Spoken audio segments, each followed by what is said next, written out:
186 मैमूना रजी अल्लाहु अन्हा से रिवायत है, उन्होंने फरमाया कि नबी सल्लल्लाहु अलैहि वसल्लम ने गुस्ल के वक्त पहले नमाज के वजू की तरह वजू किया, लेकिन पाँव नहीं धोए, अलबत्ता अपनी शर्मगाह और जिस्म पर लगने वाली गंदगी को धोया, फिर अपने ऊपर पानी बहाया।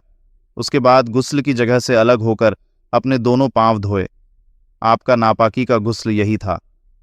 फ़ायदे: गुस्ल के लिए ज़रूरी है कि पहले पर्दे का इंतज़ाम करें, फिर दोनों हाथ धोए जाएं। उसके बाद दाएं हाथ से पानी डालकर शर्मगाह को धोया जाए और उस पर लगी हुई गंदगी को दूर किया जाए। फिर वजू का अहतमाम हो, लेकिन पाँव न धोए जाएं। फिर बालों की जड़ों तक पानी पहुंचाकर उन्हें अच्छी तरह तर किया जाए। फिर तमाम बदन पर पानी बहाया जाए। आखिर में गुस्ल की जगह से अलग होकर पाँव धोए जाएं। अल-गुस्ल 272 281। नोट: गुस्ल खाना साफ हो तो पाँव वहां भी धोए जा सकते हैं।